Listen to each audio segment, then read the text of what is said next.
Well, good morning and welcome back to the Broadcast Retirement Network. I'm Jeff Snyder, and this is BRN Sunday, where members of the media, academia, and financial services analyze all the news in retirement markets, technology, personal finance, and so much more. Glad you could join us.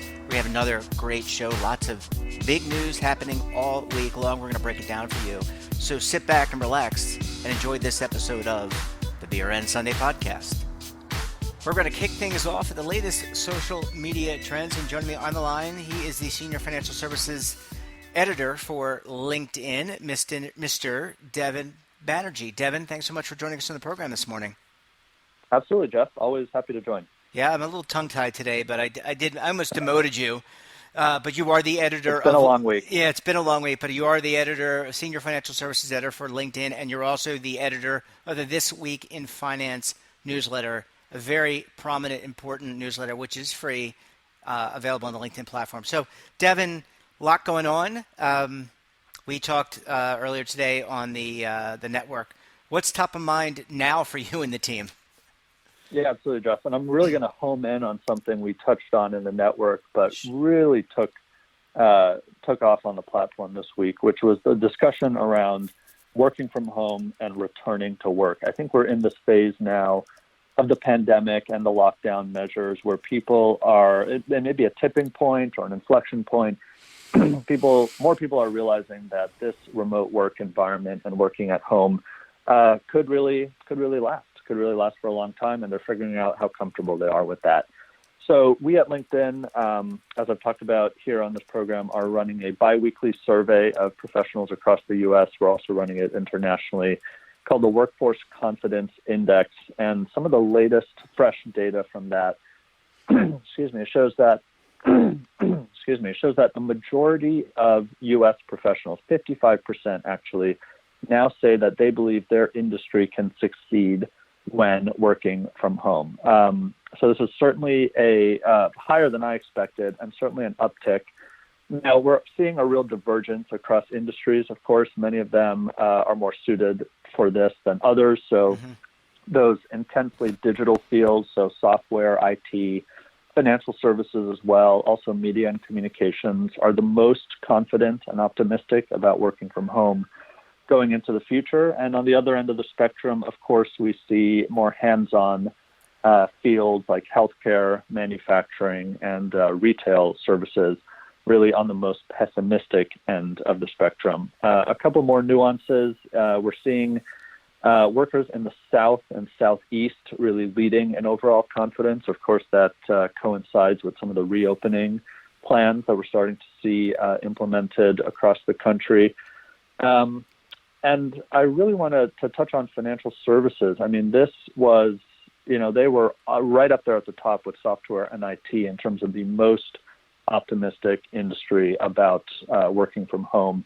That also dovetailed with some research this week out of PwC, which found that CFOs in financial services are significantly more confident than CFOs in other fields, that this pandemic is creating resilience, agility, and work flexibility in their companies that will benefit them in the long run.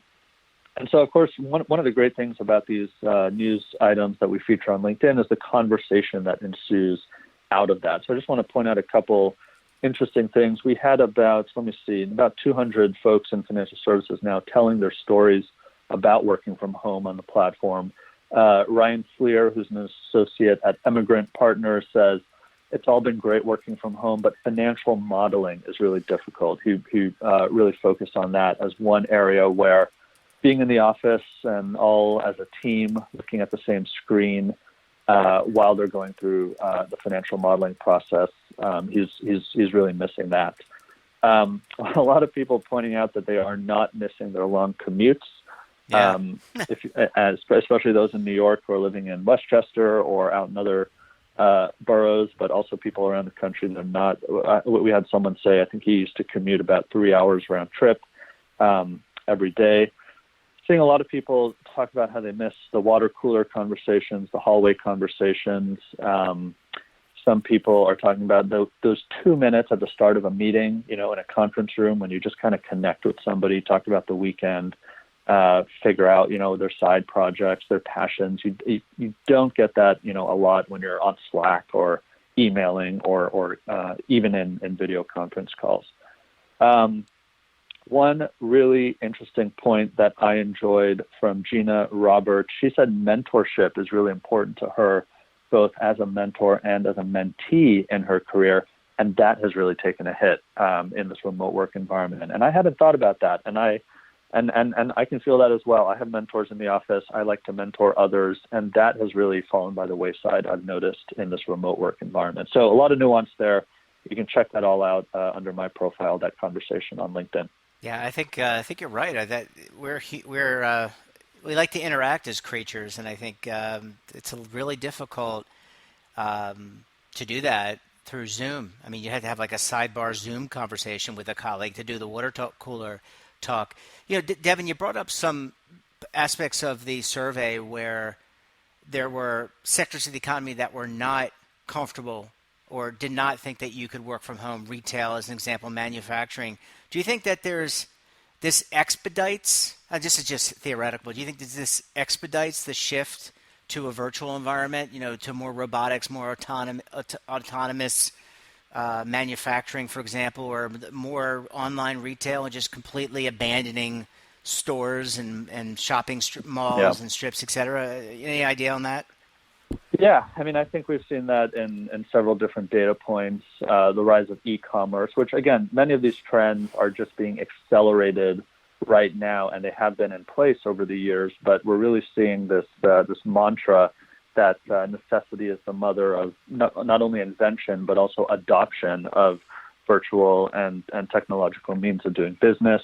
So you're seeing so many retailers turn to e-commerce models. You've seen Shopify, the Canadian company, become, at one point in recent weeks, the most valuable company in Canada. I think its stock is up 2 or 3 times in just the past few months. So that's a company that helps retailers and small businesses and brick and mortar businesses create an e-commerce experience. So we're seeing this really happen across the board. You mentioned healthcare, or I mentioned healthcare a couple of weeks ago. You and I were talking about telehealth and the rise of that. So many businesses are just accelerating that digital journey and transformation that they have been on. Of course, there are many industries, people have to build cars, construct homes and buildings. Of course, that is just going to continue to have a permanent downturn, unfortunately, because of all this. Yeah, it's going to be interesting. And I just, when you're talking about this, and we're talking about this quickening pace, I would say that's probably very disconcerting to a lot of people, because a lot of us don't like change. Regardless of your age, you don't like change. And this is just, it feels like you're just, the ground is moving faster than you're walking, I think, for a lot of us. And how disconcerting that would be, the mental toll that takes on people. So I think a lot to come out of this pandemic, a lot of lessons learned, but I think a lot of people are going to learn how either to adapt quickly or maybe move into a different field. So, well, Devin, always a pleasure chatting with you, and appreciate you making time, doing double duty as usual. And we'll talk to you again next week. Absolutely, Jeff. Take care. Bye-bye. Welcome back. Now we're going to talk a little technology, or a lot of technology. And joining me on the line, he is the Senior Technology and Consumer Products Reporter for The Motley Fool, Mr. Daniel Klein. Hey, Dan, how are you? I'm good. No, we're going to talk just a little. We're going to keep it light today. Okay, well, we're happy to go as far as you want to go or not go. What's top of mind for you and the team over at Motley Fool this week? So, don't know if the other fools are thinking about this, but I saw kind of an interesting story today. Apple is now selling Amazon's Eero Mesh router. I have talked about this product with you before. So this is an Amazon-owned product, and what it does is it improves your home Wi-Fi network. Mine is plugged in on top of my existing network. It's the Eero, so I've of course named my network Robert Dan Eero, because you got to be a little memorable with your Wi-Fi network name. And what it does, it's a mesh overlay. So instead of and I have 2 of them. I have, each one covers about 1,500 square feet. So in my 1,300 square foot condo, 2 of them does a blanketing job. One is in my living room, plugged into my modem. The other one is in my office. and it speeds my internet up about 10 times. Wow. Before this, remember you and I were having trouble broadcasting from my house. I would drop out, things would freeze, it just wasn't working particularly well. And at night, I would have trouble like watching Netflix when the other people in my building were doing that. So this is one of those scenarios where it fixed a problem. But Amazon and Apple, as you might imagine, don't generally get along.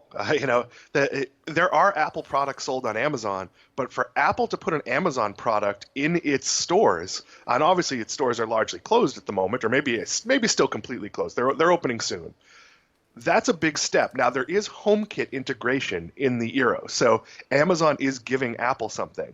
But this is also Apple admitting this is a really great product. It's with all of us working from home now, I've recommended these to everyone. I bought another set for our other house. So when it mutually benefits two companies, it's nice to see them work together. I always thought it was strange, that Amazon wouldn't sell Google Chromecast and other things like that. Yeah, I get it. You make a competing product, but you're also a store and you make money selling stuff. So this in my mind is a really strong piece of competition that I like quite a bit. Yeah, I agree with you. And as somebody who collaborates, and look, we have you on, we have Alessandro Melito from MarketWatch. I firmly believe in, getting something from something and sharing, because I think you get a better product and you get a better overall service. And I just kind of, I think that what you were describing in some companies not wanting to partner, I think that's kind of the old way. That's just my opinion. I think people are realizing, look, we can't be great in everything, so why don't we partner? It's certainly not the way it works in journalism right now. Because of search engine optimization, everybody has weird rules about linking to other people's stuff. So in the old days, if I saw something on, say, the Wall Street Journal, and I'm writing a new article, but I'm using something I learned from there, or I'm quoting something from there, I would do that and I would link to it. Now, most operations don't do that. In our case, I either have to find the source material and write my own story and not credit the way I discovered it in the first place, which to me feels a little bit icky, but that doesn't break any rules if I'm not using something from it, if I went back and found the material. And sometimes I just can't write something because, I think technically I'm allowed to just put the name in and not link to it, but that doesn't feel great to me. So, and that's pretty common. That's not just us. That's everybody fighting for Google's attention, not wanting to give that attention to their competitors. That is very interesting, and I guess not coming from the media side, Dan. I mean, I had no idea it was that.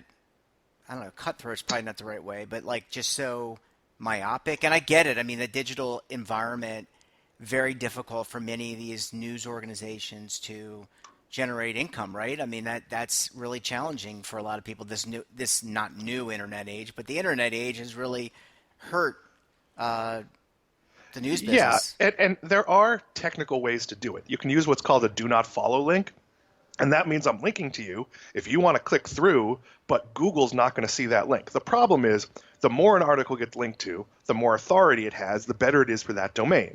And I sort of understand, why we don't link to direct competitors.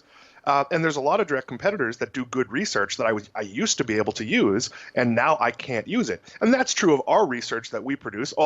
Everybody has these rules once they hit a certain size. Mm-hmm. And it's one of those things where I'd like to see Google address it.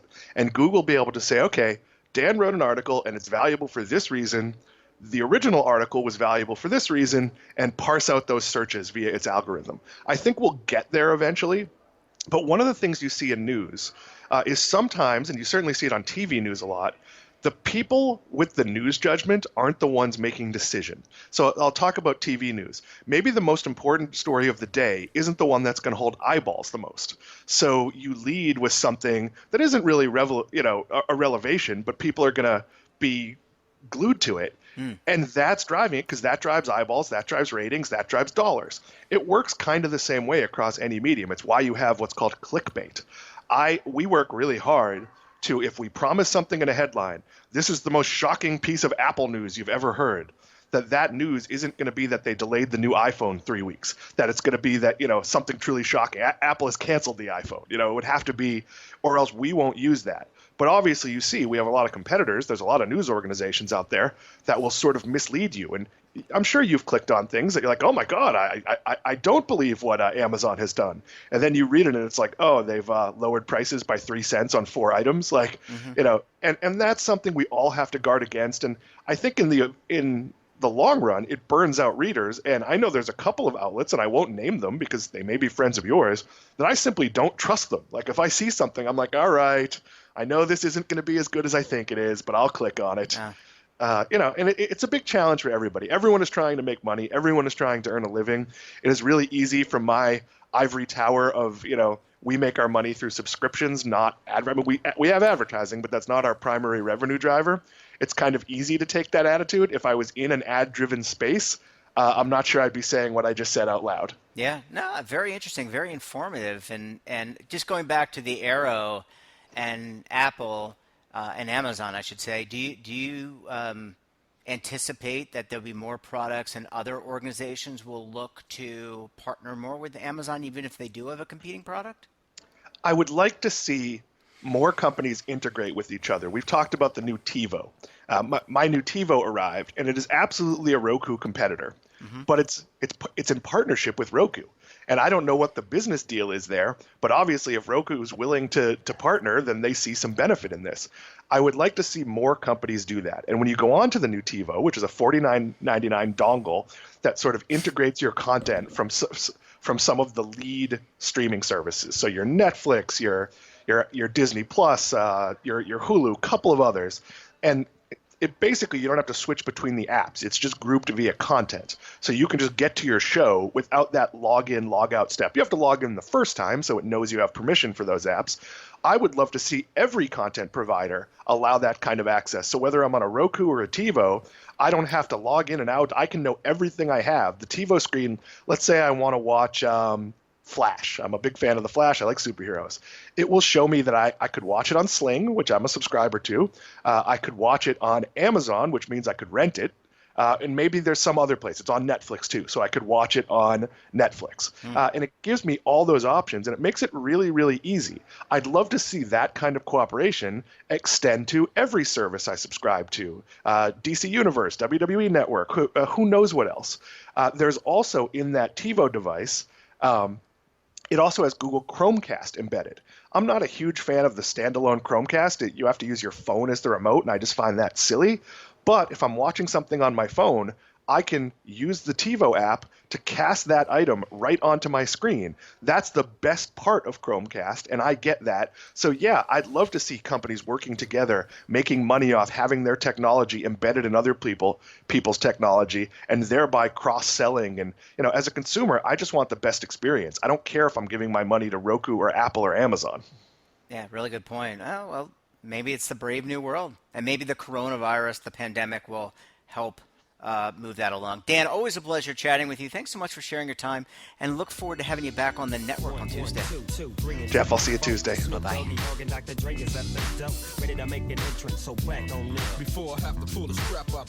Welcome back. And now we're going to shift gears, talk a little retirement. And joining me on the line, Ms. Alessandra Melito. She is the retirement reporter for Dow Jones Market Watch. Hi, Allie. How are you doing? I'm good. How are you? Doing okay. Beautiful day, and hopefully it's a sign of things to come.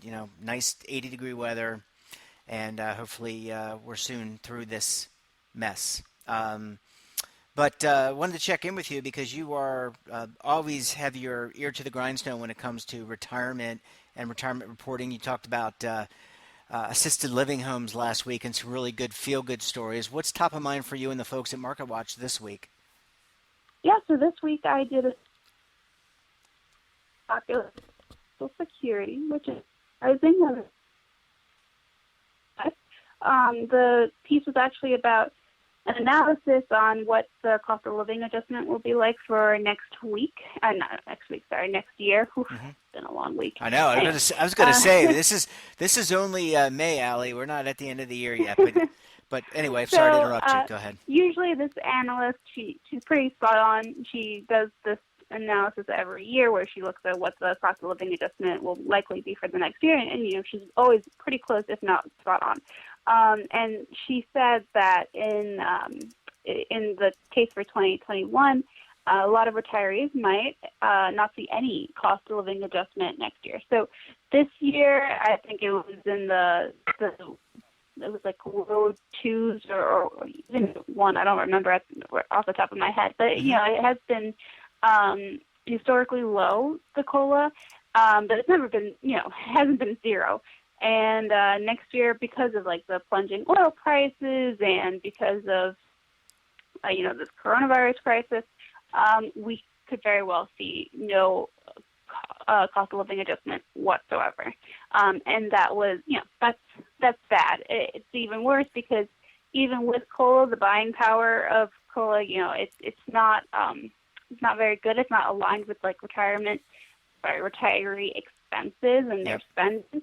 So she has said that anything could really happen. We only know what we know so far, but there's been so much uncertainty, and that's obviously going to continue as people and the economy try to bounce back and make sense of the next couple of months. We just know that for right now, it's not looking too good. No, that can of course change though. Yeah, I mean, I think it probably, you're right. It probably is too early to tell, but obviously 2% doesn't keep, as you were alluding to, doesn't keep track with the cost of inflation. How did you get a sense for what financial advisors and people inside the industry and then people who are recipients of Social Security kind of thought about this 2% or nothing as it relates to next year's COLA? So I just did a straight piece on the analysis itself, but I have spoken with people in the past just about that whole, the concept of buying power. So if you look at the last 20 years, the prices, of everything has obviously grown, inflation, and growth. But right now, Social Security is tied to CPI, the Consumer Price Index for urban workers. It's not tied to retirees in their spending. So there's already a misalignment there because what a worker, who goes to New York City every day and, has the job and, goes home to Brooklyn or Queens or whatever, they have a very different expenses. They have very different expenses compared to a retiree. They're doing more with like health care and also housing, but mostly health care. Health care. Right. The year it does not get any better.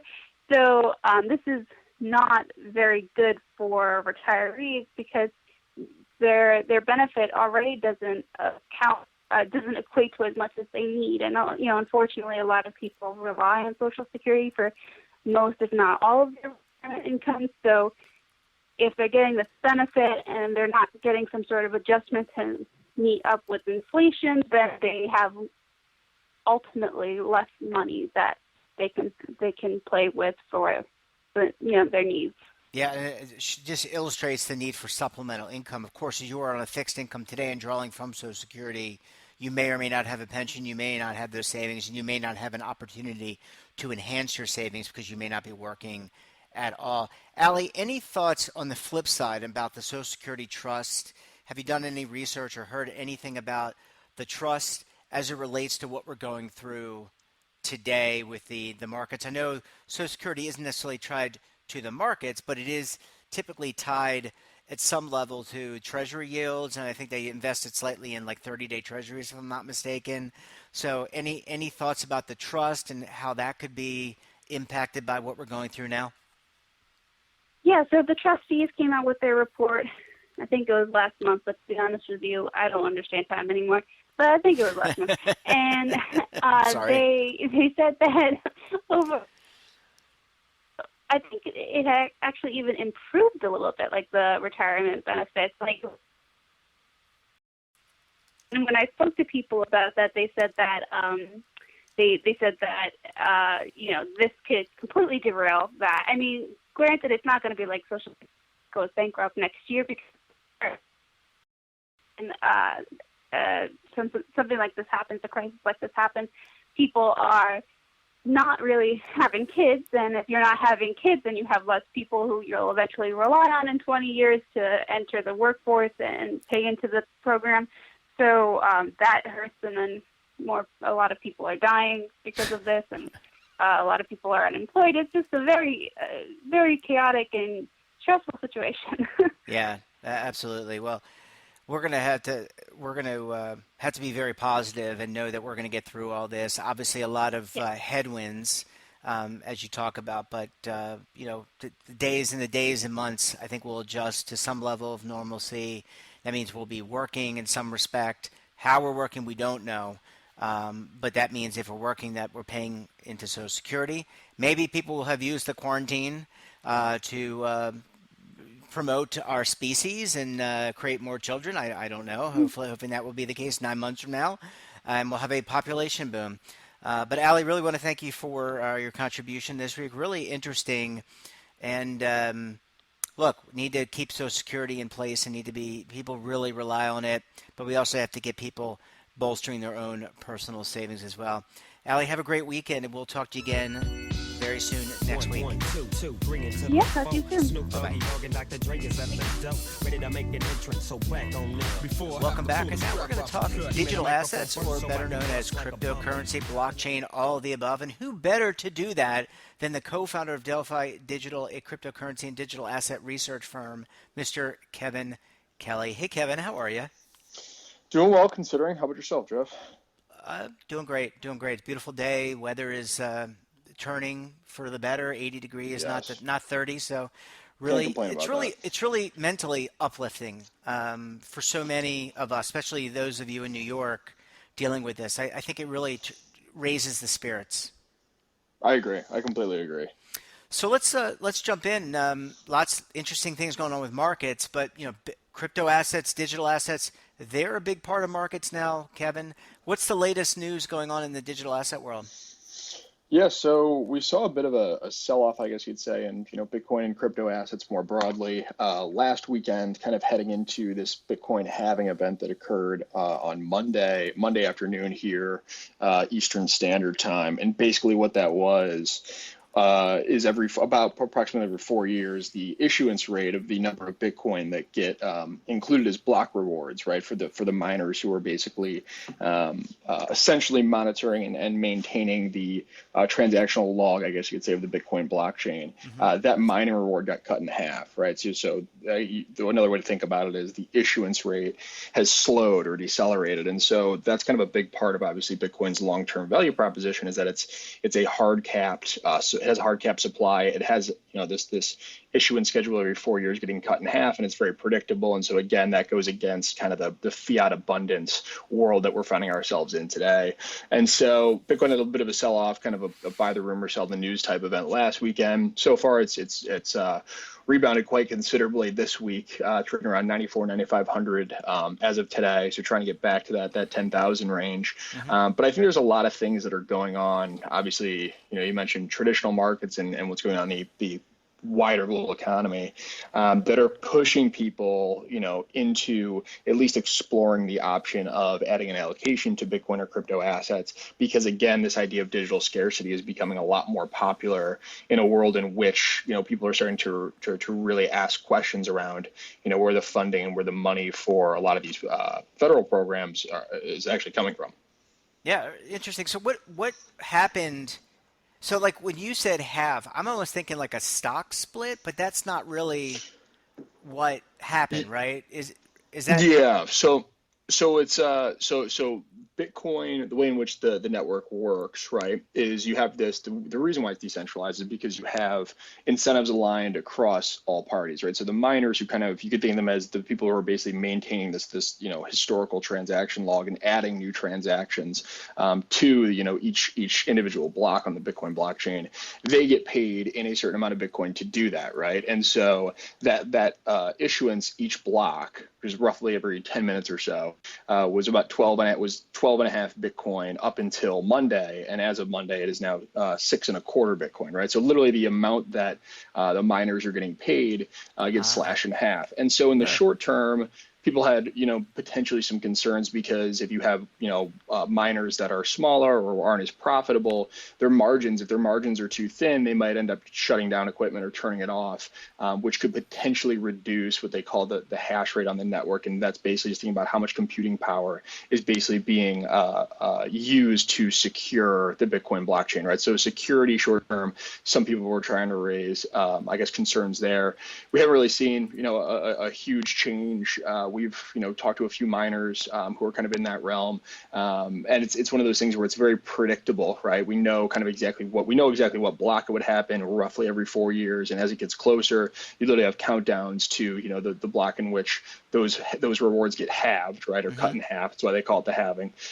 So it's not one of those kind of supply shock scenarios that a lot of people were, I think, potentially expecting, because a lot of the headlines were kind of around why Bitcoin's price wasn't reacting more, and you can get in the argument of what was priced in. But long story short, things so far have kind of gone off pretty seamless. And I think just the fact that it was able to happen gives the market and investors more confidence that this idea of digital scarcity is real, right? Basically, Bitcoin proved that it operates and it functions correctly in a decentralized way, and just getting through the halving with no major hiccups is another kind of milestone for it to say, okay, like things are still on schedule. Nothing fundamentally, I guess you could say, has changed.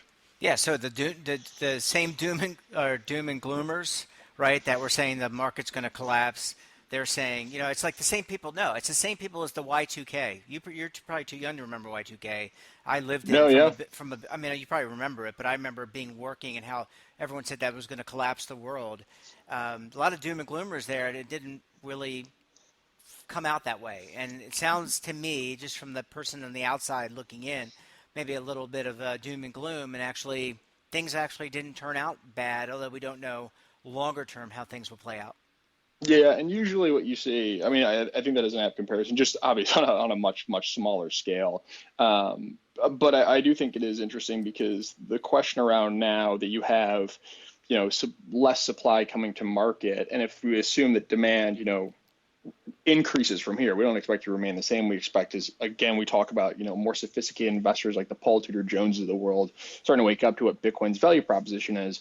If demand increases, it basically takes less demand, I guess you could say, per unit of supply in a sense to move Bitcoin's price higher, right? So again, this kind of digital scarcity narrative, it becomes some people like to call it like an inflation rate almost, has declined or gotten cut in half. And if you compare it to gold, now it's technically more scarce than gold, just looking at the forecast for above ground gold supplies and how much those are supposed to increase. And I'm just looking at the value of one Bitcoin versus the United States dollar, and since that halving occurred over the last 5 days, then it's gone steadily up.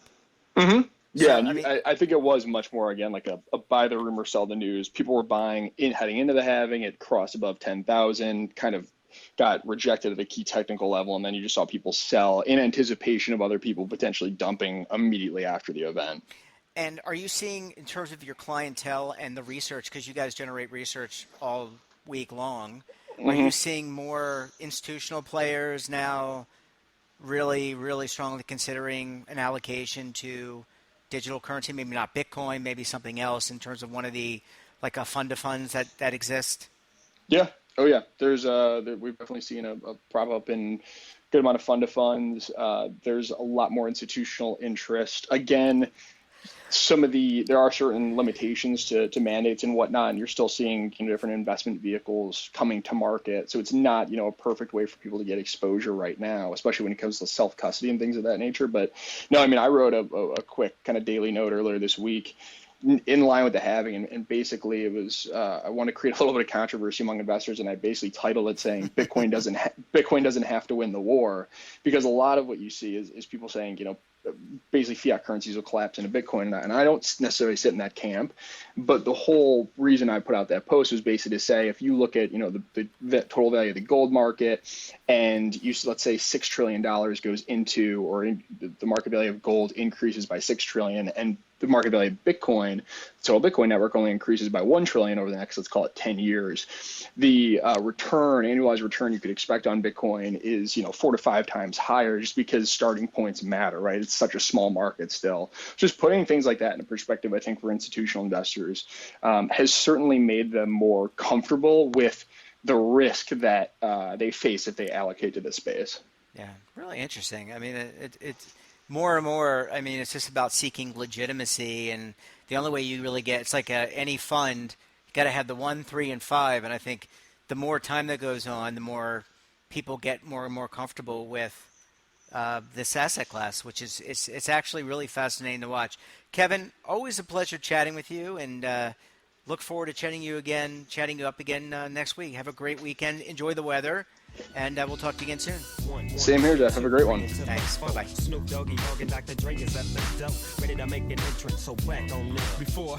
Welcome back. Now we're going to talk real estate. On the line, he is Market Watch's real estate reporter, intrepid real estate reporter, I might add, Mr. Jacob Passy. JP, how are you doing? I'm doing well. Yourself? Doing okay, all things considered. I'm looking out the window. It's a sunny day here in Jersey City, so I'm right across the river from you, and it's about 84 degrees, so things aren't too bad. Yeah, no, can't complain with that. Absolutely. So let's jump right in. I mean, what's happening with the real estate market from your perspective this week? Yeah, so there was a report that came out earlier this week from Oxford Economics. They're a forecasting firm, financial firm, and they put out a report that said that mortgage delinquencies caused by the coronavirus could actually end up exceeding the levels of mortgage delinquencies we saw during the Great Recession. So, that kind of puts it into kind of stark relief how hard the country's economy and the housing sector could end up getting hit by the coronavirus. Ugh. I mean, how do they? Well, I mean, I guess, are they looking at the number of unemployed? I mean, how do they measure that? Because I would say that they probably are right in terms of 36 million people being unemployed and probably unable to pay their mortgages and pay their bills. But any sense about that? Yeah, no, exactly. So they, their analysis says just that, the delinquency rate on mortgages tends to follow pretty closely the unemployment rate. And so when the unemployment rate rises, delinquencies rise. When the unemployment rate falls, delinquencies fall. So with that in mind, given this kind of unprecedented level of joblessness in the country right now because of the coronavirus, they're estimating that around 15% of homeowners will fall behind on their monthly mortgage payments, and the peak reached back during the Great Recession was only 10%. So that's a pretty big deal. The good news, though, that they point out is, you and I have talked about this a lot. The efforts that lawmakers have made to make forbearance plans widely available. They pointed out that those will help a lot of people avoid foreclosure. So they may go delinquent, they may fall behind on payments, but the availability of forbearance agreements right now makes it much easier than back during the Great Recession to avoid falling so behind that you end up losing your home, which is a good thing. We don't want another foreclosure crisis across the country. No, absolutely not. Absolutely not. That would just be devastating to the already devastated market. Yeah. One thing also that is important to note, and there was some research that came out about this week as well, is that, when we're talking about the unemployment numbers, it's important to remember what sectors are being hardest hit. So that's, the service sector, leisure, hospitality, restaurants.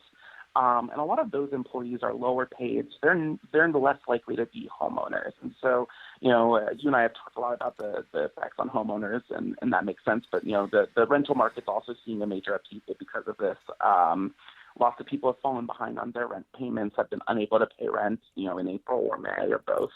And, as a result of those issues, there's continued calls from activists to cancel rent or forgive rent during the coronavirus crisis. And actually this week, Joe Biden gave an interview on Snapchat, of all places, where he actually through his support behind rent forgiveness. So that's a pretty, he's a pretty prominent figure to be, supporting that policy. And so it's not out yet, but I'm working on another story, looking into, how rent forgiveness really works. Because, for the bulk of people who are unemployed at this point, that's what they're probably more concerned about than they are, their mortgage, because they probably don't have one.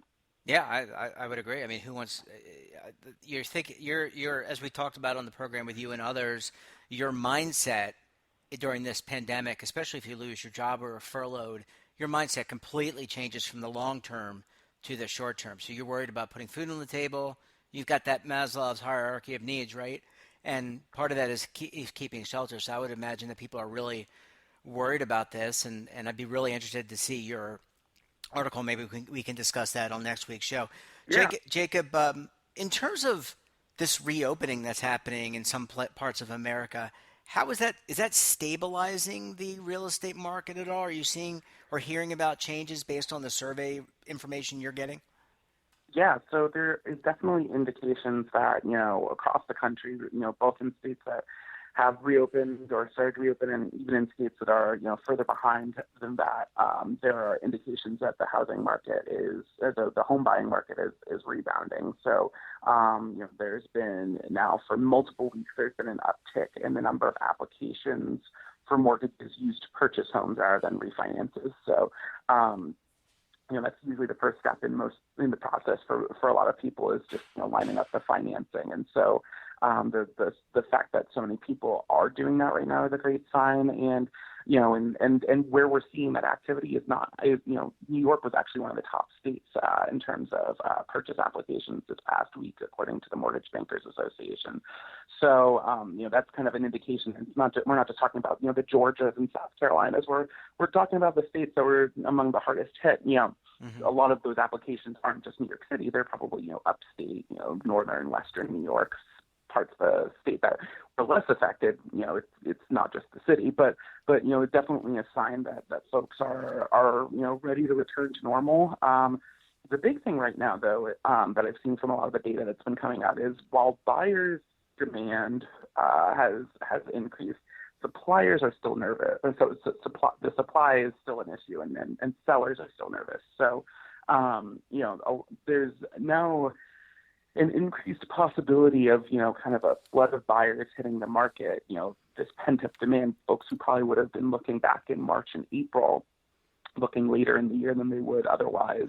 And there not being that many homes listed for sale. Realtor.com tracks the listing data, and, for multiple weeks, the number of listings across the country was around 40% below what we saw last year. Wow. A major, and that's shifted a little bit. So this past week, or the last week of data that they analyzed, it was only down 29% from last year. So a sign that sellers are starting to list their homes again, but definitely depressed from previous years, and that's going to be an issue as folks hitting the market now. They might be hitting the market in search of a deal, but a deal is actually going to be pretty hard to come by if you have dozens of buyers looking at the exact same property and making competing bids. To the extent that folks thought that this might be a way, in certain parts of the country, home prices have probably dropped a bit. There's research out of the San Francisco Bay Area suggesting that home prices there might actually be pretty soft, and there could be a decrease, given how expensive that market is and how it's one of the markets that has the most stringent shutdown rules. But yeah, no, nationwide, things are improving. Of course, time will tell if there's a second wave, or if some of these states that reopen start to see an uptick in cases. That will have an effect, and certainly realtors across the country are still adhering to social distancing policies. Much more of this process is occurring virtually. Their realtors are still really pushing virtual tours and things like that, because it still isn't necessarily safe. Just because a state's reopening, that doesn't mean it's business as usual. There's lots of precautions that are still being advised, and so that still has an effect on the whole home buying process. Yeah. Last question, Jacob. We got about 2 minutes left. I was talking to someone today. She was out running in New York City and was just saying how great it was that there wasn't a lot of congestion, a lot of traffic. But just based on what's happening, do you see a lot of people kind of migrating, meaning leaving Yeah. cities or going into cities? I mean, do you see that in some of the data that you're looking at, or at least receiving and analyzing? Yeah, so it's not yet clear what the long-term effects are going to be. And the trouble here in terms of assessing the migration patterns because of this is there's not really anything like it that's ever happened before. The closest approximation that comes to mind, at least in the New York City area, for instance, is probably 9/11, and the concerns about safety in the city post 9/11. And there, on the margin, there were certainly people who left the city because of that, but it wasn't as if the city suddenly shrank to half its size. And obviously, it's more expensive to get a place in Manhattan now than it was back in 2001. So, definitely didn't have a long-term effect. It was probably pretty short-term. And I think, but that being said, one of the big trends that's coming out of this in terms of people's lives is remote work.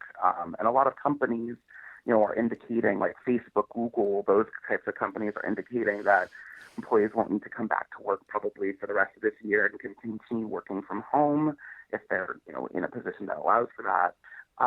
And so, as more and more companies, acclimate to remote working, there's this ongoing question of, whether this will become, the new normal, whether, companies will see, the fact that, we don't need to have everyone in one place for people to be productive, so why not let them work from home? And if that's the case, if remote work becomes something that's really here to stay, then you could see migration patterns because at the end of the day, it is more expensive to live in the major urban areas, which are some of the hardest hit by the coronavirus crisis. Mm-hmm. And, if you don't have to pay, rent or some mortgage payments to live in the New York City area and otherwise would not choose to, or San Francisco or Seattle, some of these really expensive markets, you might move to, further out in the suburbs or exurbs or more rural areas or some of the smaller cities across the country. I think you and I, a while back, months, ago at this point, talked about how Boise, Idaho is one of the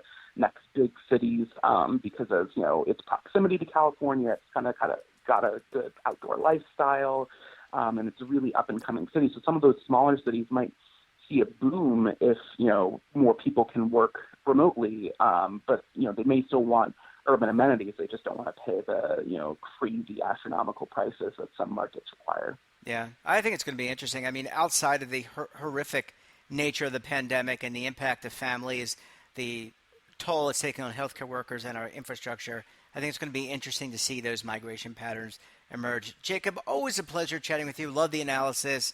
A great writer that you are, and look forward to talking to you again next week. Yeah, for sure. Welcome back.